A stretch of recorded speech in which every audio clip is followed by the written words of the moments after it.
Hello everyone welcome to competitive star zone तुम्हारे सकल के स्वागत।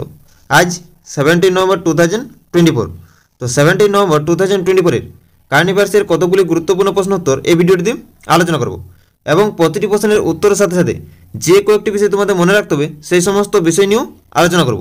তাই সকলে ভিডিওটি প্রথম থেকে শেষ পর্যন্ত মন দিয়ে দেখো এবং ভিডিও শেষে একটি প্রশ্ন জিজ্ঞাসা করা হবে, সেই প্রশ্নটির উত্তর তোমরা কমেন্ট করে জানাবে। তো চলো আমরা ভিডিওটি শুরু করছি। আজকের কারেন্ট অ্যাফেয়ার্সের প্রথম প্রশ্ন যে সম্প্রতি ন্যাশনাল প্রেস ডে কবে পালিত হয়? তো এই প্রশ্নের সঠিক অ্যান্সার হয়ে যাবে অপশন এ 16 নভেম্বর। তাহলে সম্প্রতি ন্যাশনাল প্রেস ডে পালিত হয় 16 নভেম্বর, অপশন এ হচ্ছে রাইট অ্যান্সার। তো জাতীয় প্রেস দিবস বা ন্যাশনাল প্রেস ডে প্রতি বছর 16 নভেম্বর পালিত হয়। এই দিনটি 1966 সালে প্রেস কাউন্সিল অফ ইন্ডিয়ার প্রতিষ্ঠা স্মরণে পালিত হয়। তাহলে আমাদের প্রথম জাতীয় প্রেস দিবস কবে পালিত হয়? 1966 সালে। তো 2024 সালের জাতীয় প্রেস দিবস অর্থাৎ ন্যাশনাল প্রেস ডের থিম হল changing nature of the press.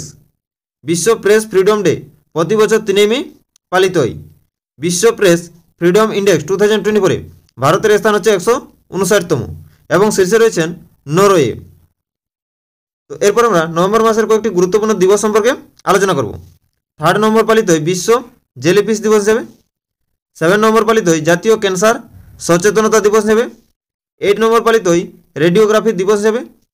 11 November পালিত হয় জাতীয় শিক্ষা দিবস হিসেবে। 12 নভেম্বর পালিত হয় বিশ্ব নিউমোনিয়া দিবস হিসেবে। 14 নভেম্বর পালিত হয় শিশু দিবস হিসেবে। 15 নভেম্বর পালিত হয় জনজাতীয় গৌরব দিবস হিসেবে। 16 নভেম্বর পালিত হয় জাতীয় প্রেস দিবস হিসেবে। তো নভেম্বর মাসের এই গুরুত্বপূর্ণ দিবসগুলো তোমরা মনে রাখবে। নেক্সট কোয়েশ্চেন যে সম্প্রতি 10 দিন ব্যাপী ঝিরি মেলা কোথায় শুরু হয়েছে? তো এই প্রশ্নের সঠিক অ্যান্সার হয়ে যাবে অপশন সি জম্মু কাশ্মীরে। তাহলে সম্প্রতি 10 দিন ব্যাপী ঝিরি মেলা বা ঝিরি উৎসব জম্মু কাশ্মীরে শুরু হয়েছে, অপশন সি হচ্ছে রাইট অ্যান্সার। তো এরপর আমরা বিভিন্ন রাজ্যের কয়েকটি উৎসব বা মেলা সম্পর্কে আলোচনা করব। যেমন বান্নি উৎসবটি কোন রাজ্যে পালিত হয়? অন্ধ্রপ্রদেশে। লোসাং উৎসব পালিত হয় সিকিমে। সিগমো ফেস্টিভ্যাল বা উৎসব পালিত হয় গোয়াতে। তানসেন উৎসব পালিত হয় মধ্যপ্রদেশের গোয়ালিয়রে। গীতা মহোৎসব পালিত হয় হরিয়ানার কুরুক্ষেত্রে। হেতাই আম্মান উৎসবটি পালিত হয় তামিলনাড়ুতে। জাল্লিকাট্টু উৎসব পালিত হয় তামিলনাড়ুতে। এছাড়াও তামিলনাড়ু রাজ্যে থাইপুসাম উৎসব এবং আদিপ্রাক্কু উৎসব পালিত হয়। কাম্বালা উৎসবটি পালিত হয় কর্ণাটকে। মাকার বিলাক্কু উৎসব পালিত হয় কেরালাতে। উট উৎসব পালিত হয় রাজস্থানের বিকানেরে। ডেজার্ট ফেস্টিভ্যাল পালিত হয় রাজস্থানের জয়সলমেরে। খার্চি পূজা উৎসব পালিত হয় ত্রিপুরা রাজ্যে। নেক্সট কোয়েশ্চেন যে সম্প্রতি RF কেনেডি জুনিয়র কোন দেশের স্বাস্থ্যমন্ত্রী হিসাবে নিযুক্ত হয়েছে? তো এই প্রশ্নের সঠিক অ্যান্সার হয়ে যাবে অপশন সি আমেরিকা।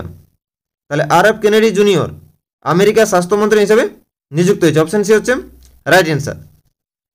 তো সম্প্রতি আমেরিকার নবনির্বাচিত প্রেসিডেন্ট ডোনাল্ড ট্রাম্প তুলসী গায়ার্ডকে ন্যাশনাল ইন্টেলিজেন্স ডিরেক্টর হিসাবে নিযুক্ত করেছেন। আমেরিকার নবনির্বাচিত প্রেসিডেন্ট ডোনাল্ড ট্রাম্প মাইক ওয়াল্টজকে তার জাতীয় নিরাপত্তা উপদেষ্টা হিসেবে ঘোষণা করেছেন। সুসি উইলস আমেরিকা হোয়াইট হাউসের চিফ অফ স্টাফ হিসেবে নিযুক্ত হয়েছেন। আমেরিকার কোকো কাপ 2024 সালের WTA ফাইনাল জিতেছে।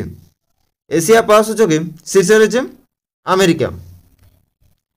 এরপর আমরা 2024 সালের কয়েকটি নিগম সংক্রান্ত কারেন্ট অ্যাফেয়ার্স আলোচনা করব। যেমন WAF এর মহাসচিব হয়েছেন জ্যাকলিন ডি এরস হিউজ। MCX এর MD এবং CEO হয়েছেন প্রবীণা রায়। ঝাড়খণ্ডের মুখ্য সচিব হয়েছেন অলকা তিওয়ারি। ভারতের প্রতিরক্ষা সচিব হয়েছেন রাজেশ কুমার সিং।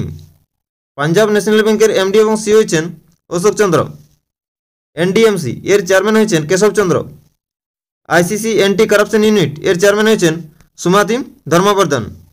ভারতী এয়ারটেলের নতুন CEO হয়েছেন শাশ্বত শর্মা। ওয়ার্ল্ড স্টিল অ্যাসোসিয়েশন এর সভাপতি হয়েছেন TP নরেন্দ্রন। অ্যাক্সিস ব্যাংকের MD এবং CEO হয়েছেন অমিতাভ চৌধুরী। HSBC এর প্রথম মহিলা CFO হয়েছেন পাম কৌর। গুগলের নতুন CTO হয়েছেন প্রভাকর রাঘবন। নেক্সট কোয়েশ্চেন যে সম্প্রতি কোন বিমানবন্দর ডিজিটাল উদ্ভাবনের জন্য বিশ্বব্যাপী পুরস্কার পেয়েছেন? তো এই প্রশ্নের সঠিক অ্যান্সার হয়ে যাবে অপশন বি হায়দ্রাবাদ বিমানবন্দর। তাহলে সম্প্রতি হায়দ্রাবাদ বিমানবন্দর ডিজিটাল উদ্ভাবনের জন্য বিশ্বব্যাপী পুরস্কার পেয়েছেন, অপশন বি হচ্ছে রাইট অ্যান্সার। নেক্সট কোয়েশ্চেন যে সম্প্রতি ভিভো Y সিরিজ স্মার্টফোনের ব্র্যান্ড অ্যাম্বাসেডর হিসেবে কে নিযুক্ত হয়েছেন? তো এই প্রশ্নের সঠিক অ্যান্সার হয়ে যাবে অপশান সি, সুহানা খান। তাহলে ভিভো ওয়াই সিরিজ স্মার্টফোনের ব্র্যান্ড অ্যাম্বাসেডর হিসাবে নিযুক্ত হয়েছেন সুহানা খান। অপশান সি হচ্ছে রাইট অ্যান্সার। তো এরপর আমরা 2024 সালের অর্থাৎ সাম্প্রতিক কয়েকজন ব্র্যান্ড অ্যাম্বাসেডর সম্পর্কে আলোচনা করব। মেরি কম, সানিয়া মির্জা, রণবিজয় সিনহা প্লে স্পোর্টসের ব্র্যান্ড অ্যাম্বাসেডর হিসেবে নিযুক্ত হয়েছেন। পুমা ইন্ডিয়া রিয়ান পরাগ, নীতিশ কুমার রেড্ডিকে তার ব্র্যান্ড অ্যাম্বাসেডর হিসেবে নিযুক্ত করেছে। বিসলারি লিমোনাটা আদিত্য রায় কাপুরকে তার ব্র্যান্ড অ্যাম্বাসেডর হিসেবে নিযুক্ত করেছে। স্লাইস নয়নতারাকে ব্র্যান্ড অ্যাম্বাসেডর হিসেবে নিযুক্ত করেছে। স্পিড পেট্রোলের জন্য বিপিসিএল নীরাজ চোপড়াকে ব্র্যান্ড অ্যাম্বাসেডর হিসেবে নিযুক্ত করেছেন। চেন্নাই সুপার কিংস ক্যাটরিনা কাইফকে তার ব্র্যান্ড অ্যাম্বাসেডর হিসেবে নিয়োগ দিয়েছে। মশলা ব্র্যান্ড কেপিজে কারিনা কাপুরকে তার ব্র্যান্ড অ্যাম্বাসেডর হিসেবে নিযুক্ত করেছে। বিসলেরি, টেকনোম, হুন্ডাই মোটরস ইন্ডিয়া তাদের ব্র্যান্ড অ্যাম্বাসেডর হিসেবে দীপিকা পাডুকোনকে নিযুক্ত করেছে। নেক্সট কোয়েশ্চেন, যে সম্প্রতি দিল্লির সারাইক আলী খান চক এর নাম পরিবর্তন করে কি করা হয়েছে? তো এই প্রশ্নের সঠিক অ্যান্সার হয়ে যাবে অপশন বি, বিরসা মুন্ডা চক। তাহলে দিল্লির সারাইক আলী খান চকের নাম পরিবর্তন করে বিরসা মুন্ডা চক করা হয়েছে। অপশন বি হচ্ছে রাইট অ্যান্সার। নেক্সট কোয়েশ্চেন, যে সম্প্রতি দিল্লির বাঁশেরা পার্কে কার 20 ফুট উঁচু মূর্তি স্থাপন করা হয়েছে? তো এই প্রশ্নের সঠিক অ্যান্সার হয়ে যাবে অপশন ডি, বিরসা মুন্ডা। তাহলে দিল্লির বাঁশেরা পার্কে বিরসা মুন্ডার 20 ফুট উঁচু মূর্তি স্থাপন করা হয়েছে। অপশন ডি হচ্ছে রাইট অ্যান্সার। তো বিরসা মুন্ডার 150তম জন্মবার্ষিকীতে 15 নভেম্বর দিল্লির বাঁশেরা পার্কে 20 ফুট লম্বা মূর্তি স্থাপন করা হয়েছে এবং এই মূর্তির উন্মোচন বা উদ্বোধন করেছেন কেন্দ্রীয় স্বরাষ্ট্রমন্ত্রী অমিত শাহ। এই মূর্তির ওজন প্রায় 3000 কেজি। এরপর কয়েকটি সাম্প্রতিক স্থাপিত মূর্তি সম্পর্কে আলোচনা করব। আদমশুমারি ভবনে অর্থাৎ জনগণনা ভবনে নতুন দিল্লির সর্দার বল্লভভাই প্যাটেলের মূর্তি স্থাপন করা হয়েছে। সামাজিক ন্যায় বিচারের মূর্তি ডক্টর আম্বেদকর এর 125 ফুট উঁচু মূর্তি স্থাপন করা হয়েছে অন্ধ্রপ্রদেশের বিজয়ওয়াড়াতে। মহারানা প্রতাপের 21 ফুট উঁচু মূর্তি স্থাপন করা হয়েছে হায়দ্রাবাদে। জেনারেল বিপিন রাওয়াতের মূর্তি স্থাপন করা হয়েছে দেরাদুনে। তামিল কবি ও দার্শনিক তিরুভাল্লাভারের মূর্তি স্থাপন করা হয়েছে ফ্রান্সের সের্গিতে। শিবাজী মহারাজের মূর্তি স্থাপন করা হয়েছে মহারাষ্ট্রের রাজকোট ফোর্টে। সচিন তেন্ডুলকরের মূর্তি স্থাপন করা হয়েছে মুম্বাইয়ের ওয়াংখেড়ে স্টেডিয়ামে। নেক্সট কোয়েশ্চেন, যে সম্প্রতি সিম্বাওসিস বিশ্ববিদ্যালয়ের প্রথম আন্তর্জাতিক ক্যাম্পাস কোথায় উদ্বোধন করা হয়েছে? তো এই প্রশ্নের সঠিক অ্যান্সার হয়ে যাবে অপশন এ, দুবাই। তাহলে সিম্বাওসিস বিশ্ববিদ্যালয়ের প্রথম আন্তর্জাতিক ক্যাম্পাস উদ্বোধন করেছে দুবাই। অপশানে হচ্ছে রাইট অ্যান্সার। তো সিম্বাওসিস বিশ্ববিদ্যালয় কবে স্থাপিত হয়? 1971 সালে। তো সিম্বাওসিস বিশ্ববিদ্যালয় কোথায় অবস্থিত? মহারাষ্ট্রের পুনেতে অবস্থিত। নেক্সট কোয়েশ্চেন, যে সম্প্রতি 38তম লিডস আন্তর্জাতিক চলচ্চিত্র উৎসবে কোন চলচ্চিত্রটি সেরা চলচ্চিত্রের পুরস্কার জিতেছে? তো এই প্রশ্নের সঠিক অ্যান্সার হয়ে যাবে অপশন এ, দ্য ফেবেল।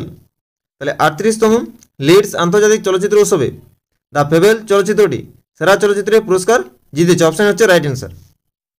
তো মনোজ বাজপেয়ীর ছবি দ্য ফেবেলস 38তম লিডস আন্তর্জাতিক চলচ্চিত্র উৎসবে ফিচার ফিল্ম প্রতিযোগিতায় সেরা চলচ্চিত্রের পুরস্কার জিতেছে। এই ছবিটির পরিচালনা করেছেন রামা রেড্ডি। তো লিডস ইন্টারন্যাশনাল ফিল্ম ফেস্টিভ্যাল হলো ইংল্যান্ডের ওয়েস্ট ইয়র্কশায়ারের লিডসে অনুষ্ঠিত একটি বার্ষিক চলচ্চিত্র উৎসব। এরপর 2024 সালের কয়েকটি সেরা সিনেমা নিয়ে আলোচনা করব। যেমন IIFA অ্যাওয়ার্ডস 2024-এ সেরা চলচ্চিত্র পুরস্কার পেয়েছেন অ্যানিম্যাল সিনেমাটি। 70তম জাতীয় চলচ্চিত্র পুরস্কার 2024-এ সেরা হিন্দি চলচ্চিত্র পুরস্কার পেয়েছেন গুলমোহর সিনেমাটি। 70তম জাতীয় চলচ্চিত্র পুরস্কার 2024-এ সেরা চলচ্চিত্রের পুরস্কার পেয়েছেন কান্তারা সিনেমাটি। 70তম জাতীয় চলচ্চিত্র পুরস্কার 2024-এ সেরা ফিচার ফিল্ম পুরস্কার পেয়েছেন আত্মম সিনেমাটি। অস্কার 2024-এ সেরা ফিচার ফিল্ম পুরস্কারটি পেয়েছেন ওপেনহাইমার সিনেমাটি। BAFTA পুরস্কার 2024-এ সেরা চলচ্চিত্রের পুরস্কারটি পেয়েছেন ওপেনহাইমার সিনেমাটি। নেক্সট কোয়েশ্চেন, যে সম্প্রতি টেস্ট ক্রিকেট থেকে অবসর ঘোষণা করেছেন কোন দেশের ক্রিকেটার টিম সাউদি? তো এই প্রশ্নের সঠিক অ্যান্সার হয়ে যাবে অপশন ডি, নিউজিল্যান্ড। তাহলে টেস্ট ক্রিকেট থেকে অবসর ঘোষণা করেছেন নিউজিল্যান্ডের cricketer Tim Southee. Option D হচ্ছে রাইট অ্যান্সার। এরপর আসছে রিভিশন পর্বে। তো রিভিশন পর্বে গতকালের কারেন্ট অ্যাফেয়ার্সের প্রশ্নোত্তর নিয়ে আলোচনা করব। তো সম্প্রতি জনজাতীয় গৌরব দিবস কবে পালিত হয়? 15 নভেম্বর। সম্প্রতি 2024 সালের ভারত আন্তর্জাতিক বাণিজ্য মেলা কোথায় শুরু হয়েছে? নতুন দিল্লিতে। সম্প্রতি 16তম ইন্ডিয়া গেম ডেভেলপার্স কনফারেন্স কোথায় আয়োজিত হয়েছে? হায়দ্রাবাদে। সম্প্রতি চেন্নাই গ্র্যান্ড মাস্টার্স 2024 এর শিরোপা কে জিতেছে? অরবিন্দ চিদম্বরম। সম্প্রতি ICFA এর চেয়ারম্যান কে হয়েছেন? সুরেশ প্রভু। নেক্সট, যে সম্প্রতি শিগেরু ইশিবা কোন দেশের প্রধানমন্ত্রী হিসেবে পুনর্নির্বাচিত হয়েছেন? জাপানের। সম্প্রতি হোয়াই ভারত ম্যাটার্স বইটি কে প্রকাশ করেছেন? Doctor S Jaishankar. সম্প্রতি মহিলাদের বিশ্ব বিলিয়ার্ডস চ্যাম্পিয়নশিপে শিরোপা কে জিতেছেন? এল শ্রুতি। সম্প্রতি সুপ্রিম কোর্ট লিগ্যাল সার্ভিসেস কমিটির চেয়ারম্যান হিসাবে কাকে মনোনীত করা হয়েছে? জে সূর্যকান্তকে। সম্প্রতি ICC ODI র্যাঙ্কিংয়ের শীর্ষ বোলার কে হয়েছেন? শাহিন আফ্রিদি। তো আজকের ভিডিওর শেষ প্রশ্ন, সম্প্রতি কথা সাহিত্যের জন্য কে বুকার পুরস্কার পেয়েছেন? তো এই প্রশ্নটির উত্তর তোমরা কমেন্ট করে জানাবে। তো আজকের কারেন্ট অ্যাফেয়ার্সের ক্লাসটি এখানে শেষ করছি। সকলকে অসংখ্য ধন্যবাদ।